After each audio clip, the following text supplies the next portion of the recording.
ఈరోజు మాజీ ముఖ్యమంత్రి ప్రతిపక్ష నాయకుడు చంద్రబాబు నాయుడు గారు రాజమహేంద్రవరం రావడము, ఆయన మీటింగ్కి జనాల్ని ఏ రకంగా తరలించారనంటే, మగవాళ్ళకైతే 200 రూపాయలు ఒక క్వార్టర్ బాటిల్, ఒక బిర్యానీ ప్యాకెట్, ఆడవాళ్ళకి 400 రూపాయలు ఇచ్చి మొత్తం మొబిలైజ్ చేసుకుని వార్డుకి, రాజమండ్రిలో వార్డుకి 20,000 ఇచ్చారంట.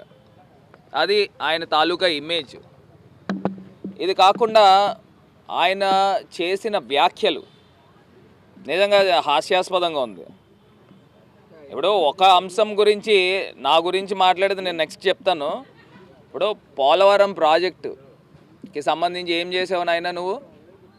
పోలవరం ప్రాజెక్టు మొత్తము స్వాహా చేసి, నీకు అది తిన్నది కూడా కడుపుకి ఒంటికి పట్టట్లా, ఇంకా ఈనుపుల్లలా తయారవుతున్నావు. ఆయన ఏం చేశాడు? ఇవాళ కాఫర్ డ్యాము మొత్తము కంప్లీట్ చేయకుండా డయాఫ్రమ్ వాల్ కట్టి రాష్ట్ర ప్రజల యొక్క సొమ్ముని దుర్వినియోగం చేస్తూ కాంట్రాక్టర్ల ద్వారా సూట్ కేసులు తీసుకోవడానికి నువ్వు చేసిన నిర్వాకాలు అన్నీ ఇన్ని కాదు. ఇవాళ వయసుకైనా నిజంగా నేను గౌరవం ఇద్దాం అనుకున్నాను. ఇప్పుడు నేను ఇవాళ ఓపెన్గా నేను ఛాలెంజ్ చేస్తూ ఉన్నా. మీరు 2014 నుంచి 19 దాకా మీ ఎంపీలను అందరినీ లిస్ట్ తీయండి. 2019 నుంచి ఇవాళ 2024 దాకా మీ ఎంపీలను అందరినీ లిస్ట్ తీయండి. నేను చేసిన డెవలప్మెంట్లో కానీ, నేను మాట్లాడిన పార్లమెంటులో నేను మాట్లాడినంత సబ్జెక్ట్ కానీ మీ ఎంపీల్లో ఎవడైనా కనీసం సకమైనా చేస్తే నేను ఇవాళ రాజీనామా చేసి పక్కకి వెళ్ళిపోతా. సకమైనా చేస్తే అది మీ తాలూకా ఎంపీలు గతంలో 16 మంది ఉన్నారు, మొన్న 3 ఉన్నారు. నేను చేసిన రాజమండ్రిలో చేసిన డెవలప్మెంట్ చూడు. అయ్యా చంద్రబాబు నాయుడు గారు, మీరు వచ్చి చూడండి. జైల్లోనే, సెంట్రల్ జైల్లోనే 2 నెలలు ఉన్నారు కదా, కిటికీ గోడల నుంచి చూసుంటారు. ఆ సెంట్రల్ జైల్ రోడ్డు నాకు తెలిసి హైదరాబాద్, మీరు నివసించే హైదరాబాద్లో కూడా అలాంటి రోడ్డు లేదు. నేను Margani Bharat, member of parliament of Rajahmundry, have did this. అక్కడికి ఒకసారి కంబాల్ చెరువు వస్తే నీ సెంట్రల్ జైలు నుంచి చూసుంటావు. కంబాల్ చెరువు అక్కడి నుంచి కూడా కనబడుతుంది. ఆ లైటింగ్ కానీ, లేజర్ షోస్ కానీ లూంబినీ పార్క్ కన్నా నెక్స్ట్ లెవెల్లో. బోత్ తెలుగు స్టేట్స్ చూసుకో, ఛాలెంజ్ నేను చేశా. Margani Bharat, member of parliament. నన్ను రీల్స్ మాస్టర్ అంటున్నావు. పోనీ మల్టీ టాలెంటెడ్ అబ్బా. నీ కొడుకుని ఒకసారి చూపించు, నీ కొడుకుని పంపించు. నీ కొడుకు నా దాంట్లో 50% అయినా మ్యాచ్ అయితే నేను రాజీనామా చేసి పక్క వెళ్ళిపోతా. పబ్లిక్ పోల్ పెట్టుకో రాజమండ్రిలో. నా మీద పోటీ పెట్టించి, నీ కొడుకుని పోటీ పెట్టించి రాజమండ్రిలో పెట్టించి నా మీద గెలిపించి దమ్ముంటే నువ్వు ముఖ్యమంత్రివి కదా, 14 సంవత్సరాలు ముఖ్యమంత్రివి కదా, రాజమండ్రి పంపించు. నీ కొడుకు కూడా ఆల్మోస్ట్ 1 నెల 2 నెలలు అటు ఇటు తిరిగాడు కదా, రాజమండ్రిలో పోటీ పెట్టచ్చు. మీరు చెప్తా ఉంటారు కదా రాజమండ్రి తెలుగుదేశం పార్టీ కంచుకోటని. పంపించి నీ కొడుకుని గెలిపించు, రాజకీయాల నుంచి తప్పుకుంటా. ఇవాళ రాజమండ్రిలో ప్రతి కుటుంబానికి పెద్ద కొడుకులా వ్యవహరిస్తూ ఉన్నా. ఏ సమస్య వచ్చినా ముందురెళ్ళి వాళ్తూ ఉన్నాం. డెవలప్మెంట్లో పోటీ పడండి. నేను ఇవాళ ఓపెన్ ఛాలెంజ్ చేస్తూ ఉన్నా. ఇవాళ మేము చేసిన డెవలప్మెంట్ ఆంధ్రప్రదేశ్ పుట్టిన తర్వాత, ఏదైతే స్వాతంత్రం వచ్చిన తర్వాత, మీరు 14 సంవత్సరాలు ముఖ్యమంత్రి కింద ఉన్నప్పుడు ఎప్పుడూ జరగలా.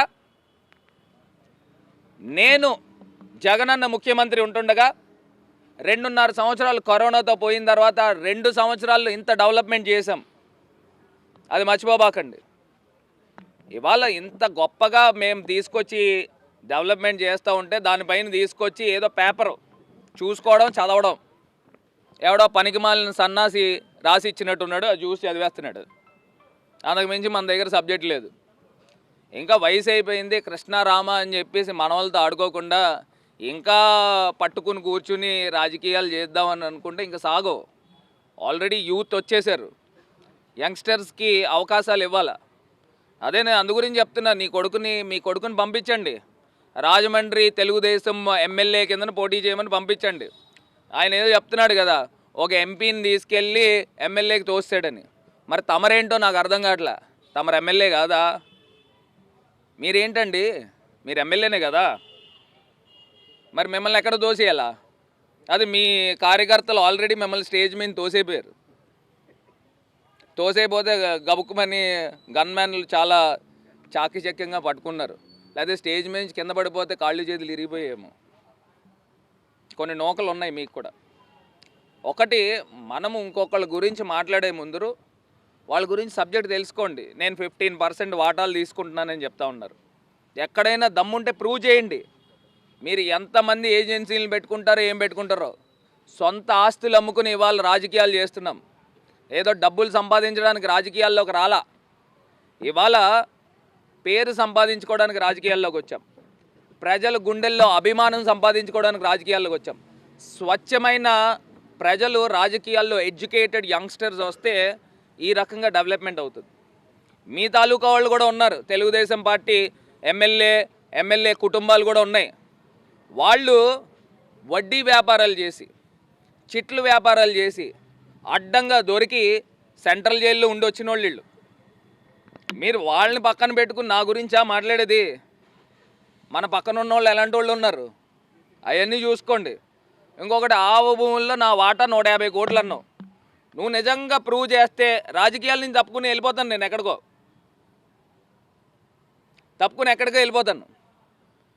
ఇష్టం వచ్చిన మాటలు, ఇష్టం వచ్చినాయి, మనకు నోరు ఉంది కదా, ఏదో ఎవడో స్క్రిప్ట్ ఇచ్చాడు కదా అని చదివేయకూడదు.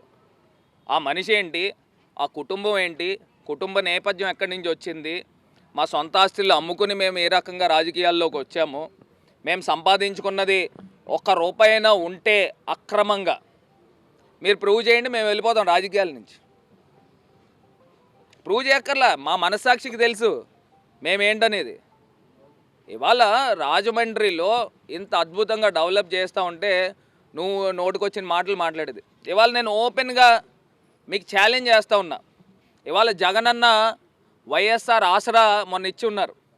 80 లక్షల మంది మహిళలకి ఆసరా ఇచ్చి ఉన్నారు. 4 సంవత్సరాల్లో 25,000 కోట్లు ఇచ్చి ఉన్నారు. ఇదే 80 లక్షల మహిళలకి మీరు సంవత్సరానికి 3 సిలిండర్లు ప్రకటిస్తున్నారు కదా. మీ మేనిఫెస్టోలో 80 లక్షల మహిళలకి సంవత్సరానికి 3 సిలిండర్లు ఇస్తామని మీరు ప్రకటించగలరా? మీ జన్మభూమి కమిటీలు, మీ తెలుగుదేశం కార్యకర్తలకి గ్యాస్ సిలిండర్లు ఇచ్చుకోవడానికి మీరు స్కీమ్ పెట్టారు. అది రాష్ట్ర ప్రజలందరికీ కూడా తెలుసు. మనము ఒకళ్ళ మీద వేలు ఎత్తి చూపిస్తున్నప్పుడు 4 వేళ్ళు తమ పైన ఉందనేది మర్చిపోకండి. మనం స్కిల్ డెవలప్మెంట్లో ఏం దొరికాము, ఫైబర్ నెట్లో ఏం దొరికాము, అమరావతి ఇన్నర్ రింగ్ రోడ్లో ఏం దొరికాము, ఇన్సైడర్ ట్రేడింగ్లో ఏం దొరికాము, ఇంకా మనం తవ్వుకుంటూ వస్తే మన బతికే బెయిల్స్ మీద బతికే మన జీవితం. అది తెలుసుకోండి ఫస్ట్. ఇవాళ నిస్వార్థంగా నిక్కచ్చిగా 30 సంవత్సరాల పాటు రాజకీయాలు చేయడానికి మేము మాలాంటి యంగ్స్టర్స్ అందరం కూడా ఎడ్యుకేటెడ్ యంగ్స్టర్స్ వస్తున్నారు. మీ వయసుకి తగ్గట్టు మీరు ప్రవర్తించండి. మన చేతిలో బురద బకెట్ ఉంది కదా అని చెప్పి ఇసిరేస్తే ముందర మన బట్టలే బురద అవుతాయి. మీకు చెప్పే అంతటోడిని వయసు లేదు, కానీ కాకపోతే మీ జ్ఞానం సన్నగిల్లింది. మనకి ఏదైతే ఆ కంప్యూటర్ చిప్ ఏదైతే ఉందో